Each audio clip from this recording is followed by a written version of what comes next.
मेरा नाम सालार है और मेरी उम्र 21 साल है और ये वाकया आज से 2 साल पहले का है जब मेरी उम्र 19 साल थी। मैं स्टॉप पर खड़े इस खूबसूरत लड़की को गोर रहा था। उम्र उसकी यही कोई 18-20 साल के दरमियान होगी। इसका पकी हुई सुनहरी खूबानियों जैसा रंग जिस पर कुदरती तौर पर गुलाबी रंग की आमेजिश थी। काजल से संवारी हुई बड़ी बड़ी चमकती हुई सुरमई आंखों पर पलकों का घना साया किए वो शायद घर जाने के लिए बसा वैन के इंतजार में मेरे साथ खड़ी हुई थी। उन दिनों डीजल और पेट्रोल की किल्लत के बाइस ट्रांसपोर्ट का मसला गंभीर सूरत इख्तियार कर चुका था। छोटे फासिलों तक पहुंचने के लिए भी घंटों किसी सवारी के इंतजार में बस स्टॉपों पर खड़े रहकर वक्त ज़ाय करना पड़ता। तब कहीं जाकर किसी बसा वैन की शक्ल दिखाई देती जिसे दिखती ही मुसाफिर खिज़ां रसीदा पत्तों की तरह टूटकर उसकी जानिब बढ़ते, लेकिन इस पर तो पहले से ही कांटों की झाड़ियां लदी हुआ करती थी। अजीब दिन थे लेकिन खैर गुजर ही गए और जाते जाते मुझे एक शीशा बदन से मुतारफ करवा गए। वो हूर सरापा मेरे आगे पीछे ही बस स्टॉप पर पहुंची थी जहां पहले से बहुत से मुसाफिर सवारी के इंतजार में खड़े थे। इसलिए हम दोनों ही बस स्टॉप के एक तरफ होकर खड़े हो गए। इस लड़की ने डार्क ब्लू कलर के अबा पर इंतहाई नफासत से लेमन कलर का स्कार्फ ओढ़ा हुआ था। स्कार्फ पर छोटे बड़े नीले डॉट्स बहुत दिलकश नजर आ रहे थे। अबा इसके टखनों से थोड़ा ऊपर था जो उसके स्किन टाइट ब्लैक ट्राउजर से खूब मैच कर रहा था।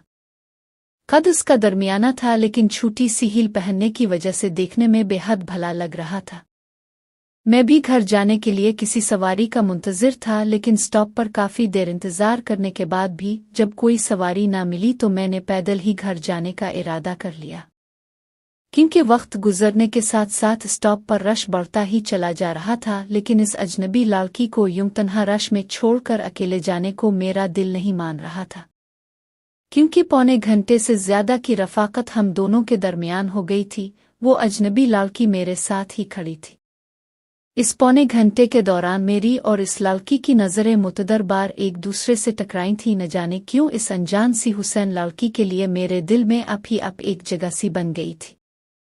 बसा औकात ऐसा होता है कि अगर लड़का और लड़की चुपचाप किसी रश वाली जगह पर खड़े हों तो लोग यही समझते हैं कि लड़के का लड़की से ज़रूर कोई ना कोई ताल्लुक वास्ता है। शायद ये इसकी बीवी हो या और कुछ लोग मशूका भी समझते हैं, लेकिन मशूका से आशिक लाजमी तौर पर कोई ना कोई बात ज़रूर करता है। चुपचाप तो बस घर की ही किसी मुहर्रम लड़की आ बीवी के साथ खड़े रहा जा सकता है। मेरे चेहरे पर तज़ब्ज़ुब की सी कैफियत थी। मैं वहां से जाना चाहता भी था लेकिन जा भी नहीं पा रहा था। वजह वही प्री चेहरा हूर शमाइल ही थी। आखिर मैंने इस नाआशना लड़की को अलविदाई नज़रों से देखा। इसी वक्त वो लड़की भी मेरी तरफ देख रही थी। शायद मेरी आंखें इसने पढ़ ली थीं, इसीलिए जब मैंने अपने कदम बढ़ाए तो वो भी मेरे पीछे पीछे चलने लगी। हम दोनों रश वाली जगह से निकल आए थे। वो अब मेरे बाएं पहलू में इस अंदाज में चल रही थी जैसे इसका और मेरा कोई गहरा रिश्ता हो। कुछ गहरे ताल्लुक यूं ही अनजाने में उस्तुवार हो जाते हैं, क्योंकि अभी तक हम दोनों में बोलती हुई निगाहों का तबादला तो ज़रूर हुआ था लेकिन लफ्ज़ हमारे खामोश थे। बोलने में ना वो पहल कर रही थी और ना ही मुझे कोई जुमला सूझ रहा था। एक जनरल स्टोर के पास से गुजरते हुए मुझे फ्रिज में लगी हुई ठंडी बोतलें नजर आई। मौका मुनासिब था, लिहाजा मैंने इससे पूछा आप कौन सी बोतल पीना पसंद करेंगी, तो इसने कहा अब जो प्लादिंग पी लूंगी बस चिल्ड हो। वो मुस्कुराते हुए ठहर ठहर कर बोली। इसकी आवाज़ भी इसके चेहरे की तरह सर में थी। मेरे कानों में चांदी की घंटियां सी बजने लगे। मैं पेप्सी की 2 बोतलें, सट्रा और लीस के 2 पैकेट लेकर आया तो इसने मुस्करा कर मेरी तरफ देखा और कहा अब तो तकल्लुफ़ में पड़ गए। इसके लहजे का बेतकल्लुफ़न्नापन मुझे अच्छा लगा तो मैंने भी बेतकल्लुफ़ होने में देर नहीं लगाई। नहीं कोई तकल्लुफ़ नहीं, जाने कितनी दूर तक हमें पैदल ही चलना पड़े। वो फिर मुस्करा दी। अच्छा है चलते कदमों के साथ मुन भी चलता रहे तो सफ़र कटने का पत्ता नहीं चलता, नहीं तो सफ़र काटने लगता है। इसके जुमले में छपी हुई बात मुझे काट गई। मैं तो कुछ और समझ रहा था लेकिन यहाँ तो बात ही कुछ और की जा रही थी। जज्बात की बुनियाद पर इंसानों के मुताल्लिक लगाए गए तखमीने और अंदाजे अक्सर नादुरुस्त साबित होते हैं। ये वो कवाकिब हैं जो होते कुछ और हैं लेकिन नज़र कुछ और आते हैं। मैंने पेप्सी का एक घूंट भरते हुए सादा सा सवाल किया, अपने कहाँ तक जाना है? तो इसने कहा, मालूम नहीं, अपनी मंजिल तक पहुंचने के लिए मुझे कितनी दूर तक जाना पड़े।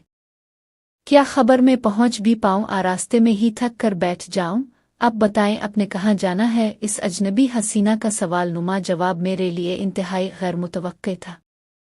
लम्हा ब लम्हा वो लड़की मेरे लिए एक दिलचस्प पहेली बुनती जा रही थी। इस मामले को हल करने का यही आसान तरीका था कि इसे मैं अपने घर ले चिल्लूं और फिर इस मसले को पूरी तवज्जो के साथ हल करूं।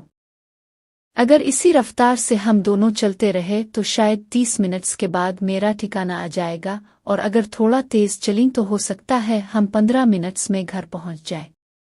मेरी तवज्जो ये बयान करने पर वो खुश दिल्ली से बोली, तो फिर तेज कदम बढ़ाई ना, इस रफ्तार से चलते रहे तो शाम रास्ते में ही ढल जाएगी। दरख्तों के साए लंबे होने से पहले हम दोनों घर पहुंच गए थे। मेरा छोटा सा घर 2 किचन के अलावा 2 कमरों और एक छोटी से बैठक पर मुश्तमिल था। मैं इसे अपने बेडरूम में ही ले आया। कमरे के मुख्तसर से सामान में एक बेड और एक सोफा मौजूद था। मैंने इसे सोफे पर बैठने के लिए कहा।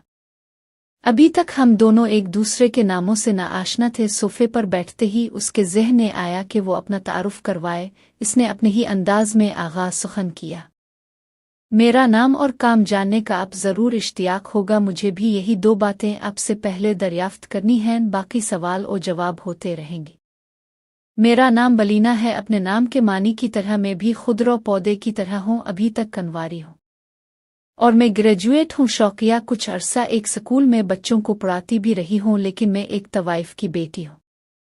और तवाइफों की बेटियों के बाप होते तो हैं, लेकिन तवाइफ की बेटी को अपने नाम की शनाख्त देने से उनके नाम पर धब्बा लगता है। ये है मेरा मुख्तसर सा तारुफ। बलीना की मुख्तसर सी कहानी में सवाल ही सवाल थे। मैं मजीद सवाल पूछकर बलीना को लाजवाब करना नहीं चाहता था। सौम्य ने माहौल के तनाव को कम करने के लिए कहा, मेरा नाम सालार है। वालिदैन बचपन में ही फौत हो गए थे। मेरे अजीज व अकारिब मेरा तरका हड़प कर गए और मैं बेआस व नामुराद इस हादसों भरी दुनिया में अकेला रह गया। मिसाल मशहूर है कि जिसका कोई नहीं होता इसका खुदा होता है। अपनों ने हाथ झटका तो मेरा हाथ थामने के लिए खुदा ने अपने एक बंदे को मेरा सहारा बना दिया, जिसने मुझे पढ़ा लिखा कर इस काबिल कर दिया कि मैं अपनी बाइज्जत तौर पर अपनी रोजी कमाने के लायक हो गया। ये घर मुझे मेरे इसी मोहसिन का तोहफा है, जो अब इस दुनिया में नहीं रहा। जिंदगी से घबराने और अपने किसी भी फैसले पर पछताने वाले लोगों में मेरा शुमार नहीं होता। मैं ना ज्यादा दोस्त बनाता हूँ और ना ज्यादा शौक पाने का मुझे कोई चस्का है। बस अच्छी सूरतें रश्क से देखता हूँ, खुद भी अच्छे कपड़े पहनता भी हूँ और अच्छी सूरतों के अच्छे पहनावे देखकर खुश भी होता। तुम मुझे इसीलिए बेहद अच्छी लगे कि तुम में मेरी पसंद की हर चीज़ अपने कमाल की हद तक मौजूद है। एक बात और, मैं चाय बेहद शौक से पीता। मेरे बारे में जानकर बलीना के चेहरे पर सुकून और तमानियत नुमाया हो गया। कुछ देर पहले जिस तनाव ने इसके खूबसूरत चेहरे की महीन कौसों को खींच रखा था, मेरी बातों के असर से उनमें ताजगी और जिंदगी की मौजें करवटें लेने लगी थीं। वो हंसते हुए बोली, चाय तो मेरी भी कमजोरी है। अब चाय तुम बनाओगे मैं तुम्हें बनाकर पिलाऊं? किचन कहाँ है? मैंने कहा, पहले ये अपना ताम झाम तो उतारो, इजी हो जाओ तो मैं तुम्हें किचन भी देखा दूंगा। बलीना मेरी बात सुनकर शर्मा गई, हालांकि मैं कोई ऐसी खास बात नहीं की थी। मैं अपने जूते उतार कर इसी जीन्स और शर्ट में बेड पर बैठा हुआ था। मैं भी अपने रूटीन का इजी ड्रेस पहनना चाहता था, इसलिए मैं वॉशरूम में चला गया। जब वॉशरूम से निकला तो मेरी पहली नज़र बलीना पर पड़ी, जिसने अपना अबाया सर पर बंधा हुआ था दिलकश स्कार्फ उतार कर सोफे की पुश्त पर डाल दिया था। मैं इसे देखकर हैरान रह गया। तब मुझे इसकी मुस्कुराहट का राज खुला। इस वक्त वो सोफे के पास खड़ी हुई मेरी तरफ दाद तलब नजरों से देख रही थी। बलीना के शानों पर गिरी हुई सिया रेशमी जुल्फों में इसका चांद जैसा रोशन चेहरा पर्पल कलर की छोटी सी ढीली ढाली शर्ट पहनी हुई थी और स्टॉप पर डीप ब्लू कलर के अबाये और लेमन कलर के स्कार्फ में मलफूफ एक अनजान लड़की। और मेरी नज़रों के सामने मौजूद बलीना में वही फर्क था जो भूरे रंग के गिलाफ में छुपे हुए नारियल और कटे हुए नारियल की गिरी में होता है। मेरी आंखों में हैरत की फुलझड़ियां जलती देखकर बलीना के चेहरे पर शर्म और मसरत की अनार से फूटने लगे और वो कानों तक लाल गुलाबी हो गई। میں نے بلینا سے کہا تمہیں اس دلکش اور دلفریب پیکر میں ڈھلا دیکھ کر میں تو پاگل سا ہو گیا ہوں۔